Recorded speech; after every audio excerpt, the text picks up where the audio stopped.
간화서는 화두를 들고 공부하는 수행법이에요. 그 화두는 뭐냐면은 스승이 제자를 깨달음으로 인도하기 위해서 오직 알 수 없는 어문 덩어리의 의심을 하나 탁 던져주는 거예요. 예를 들면 육조 해능 스님이 그 남학 회양 스님이 찾아왔을 때 좀 된 사람이 왔다 싶은 생각이 들잖아요. 그럴 때는 네가 어디서 왔노? 뭐 이름이 누구냐 묻지 않고 무슨 물건이 이렇게 왔는가 딱 물었던 거예요. 그러니까 거기서부터 이제 이 몸뚱이 끌고 다니는 이 한 물건이 과연 무엇인가 그것도 참고정리했는데 그것이 이제 이목구 화두가 됐듯이 스승이 제자를 깨달음을 인도하기 위해서 오직 알 수 없는 의심 하나를 탁 부여해 주는 것, 그것이 이제 화두법이에요. 그 화두의 종류는 1700가지 공안이 있다 그래요. 그런데 그때마다 사람마다 다르게 일러준 거예요.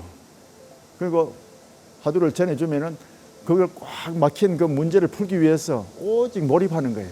그것이 쭉 전통을 내려오면서 거기에서 수많은 도인이 나왔고 눈 밝은 사람들이 나왔기 때문에 간화선이 선수행의 주류를 이루고 있는 수행법이다 그렇게 됐죠. 허리를 쭉 펴고 허리를 쭉 펴고 마음은 고요합니다. 몸은 편안합니다. 오직 간절한 의심 하나 이 몸뚱이 끌고 다니는 이것이 무엇인고. 오직 마시고 호흡 내쉴 때마다 자기가 부여받은 화두 있잖아요. 이 몸뚱이 끌고 다니는 이것이 무엇인고 하든지 혹은 다른 또 화두법이 여러 가지가 있어요. 그것을 계속 끊임없이 참고 정리하는 거예요. 그걸 하다 보면 나중에 이제 번뇌 망상이 일어나더라도 오직 그 화두를 밀고 나가고 혼침과 졸음이 오더라도 오직 그 화두를 탁 밀고 나가다 보면 나중에 문득 일림이 되어지는 거예요. 그러다 보면 그 일림이 되어지는 가운데 패침망찬할 지경이 이른다 그래요. 패침, 잠자는 것도 잊어버리고 망찬, 밥 먹는 것도 잊어버릴 정도가 되면은 눈을 뜨고 깨달음을 가깝다 이렇게 나오거든요. 옛날에 그런 그 구절이 있어요. 그와 같이 일념으로 자꾸 정진하다 보면은 이 자기 자신과의 싸움이고 오직 내가 마음에 눈을 떼야겠다 생각을 가지고 수행하는 그 끈기가 있어야 돼.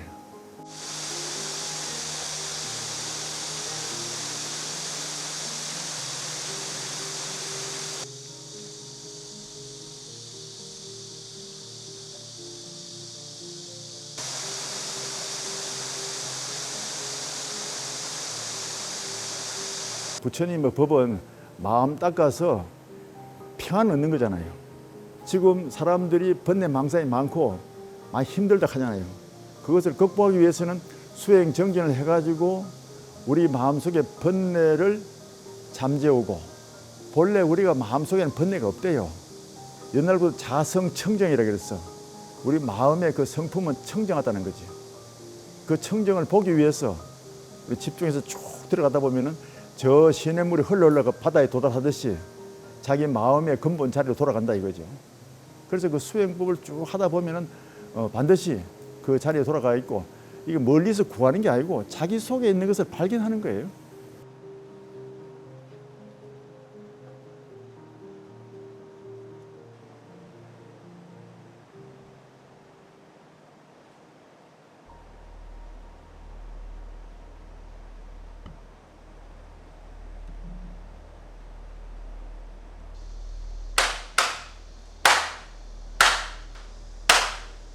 지금 이제 이 세상이 좀 복잡하고 여러 가지 뭐 마음속에 스트레스 받는 일이 많고 그렇잖아요. 그래서 부처님께서도 이 지구촌 사바세계를 고해의 바다라 그랬어요. 고해의 바다라는 것은 무슨 뜻이냐 하면은 참고 견딜 만한 세상이 되는 뜻이래요. 그런데 수행 정진 함으로 해가지고 어느 정도 쭉 들어가면은 번뇌도 없고 우리 깊은 마음의 내면에는 번뇌가 없어요. 자꾸 집중하다 보면은 부정적인 생각이 긍정적인 면으로 바뀌게 되고 불평 불만이 감사하는 마음으로 바뀌게 되는 그 전환점이 이 잠재의식 의식에서 변화가 오는 거예요. 그래서 수행을 쭉 하다 보면은 자아의 문이 열려요. 내라는 에고의 고집에 탁 막혀가지고 내 스스로가 스트레스 받는 수가 많잖아요. 그런데 그 문이 확 열리면서 누구와도 소통할 수 있고, 그런데 거기 좀 더 수행에 들어가면은 자기의 마음의 병을 고칠 수 있는 자연 치유력도 그 잠재의식 속에 숨어 있어요. 우리가 이제 수행을 열심히 하다든가 기도를 열심히 하다 보면 병원에서 못 고치는 병도 낫게 되잖아요. 그런데 그것은 내 마음 속에 있는 자연 치유력의 에너지를 만나는 거예요. 그러다 보면 엔돌핀이 많이 나오게 되는데 요즘 이제 그 밝혀진 것이 엔돌핀보다 4,000배 더 효과를 내는 것이 다이돌핀이라는 게 있대요. 그거는 깊은 명상에서만 구할 수 있는 거라. 그래서 잠재의식보다 더 깊이 들어가면 이제 뭐냐면 무의식이라 하는데 우리 수행하는 사람들은 그 선정의식이라 그래요. 그 삼매의 수준에 들어가면은 너와 내라는 마음의 경계가 허물어져요. 그리고 차별하는 마음이 없어져. 모든 이 세상의 스트레스는 분별심이잖아. 차별심이고 그것이 싹 허물어지는 경계에 들어간다고. 그 우리가 말하는 무아의 경계에 들어가는 거예요.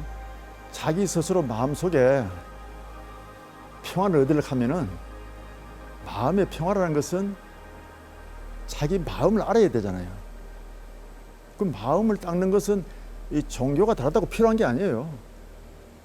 그런 걸 초월해가지고 내 마음 수행을 위해서는 수행처에 가서 한 걸음 한 다가가가지고 그것을 공부를 하면 돼요. 그런데 여기 화순에 있는 신부님이 한 10년 동안 여기 와서 4박 5일 수행을 했었어요. 그런데 그분 나중에 이제 한 10년이 지나가지고 이제 부산의 수도 원장으로 간다 하더라고. 그러면서 이제 앞에 나와서 인사 말씀 하는데 여기 와서 10년 동안 선수행 안 빠지고 왔는데 참 고맙고 감사하다면서 자기가 이제 그 가서 수도 원장이 되면은 여기서 수행했던 그것이 굉장히 도움이 됐다 하더라고요.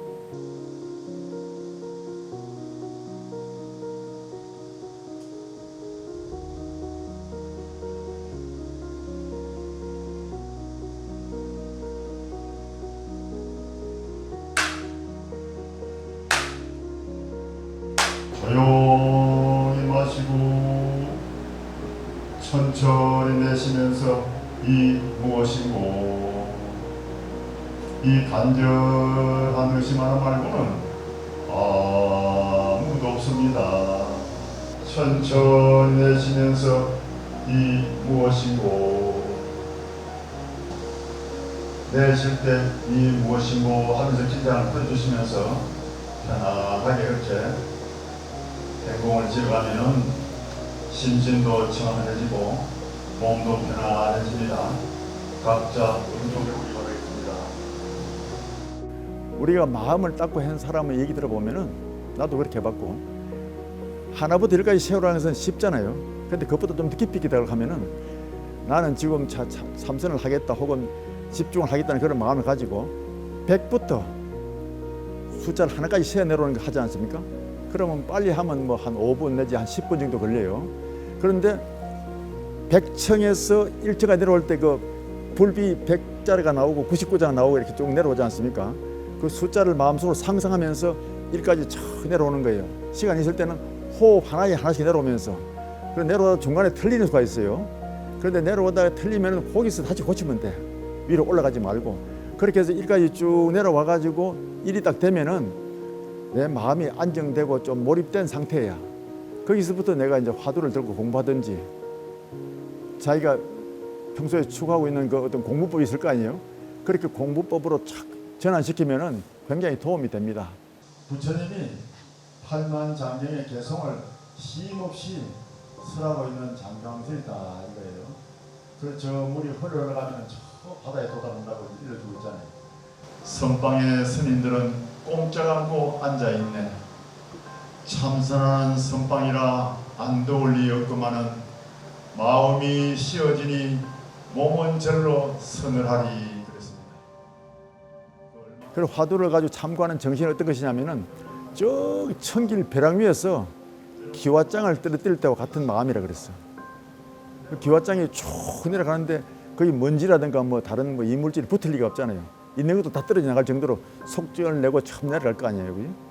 그렇게 하는 것이 수행법이라고 일러주셨어.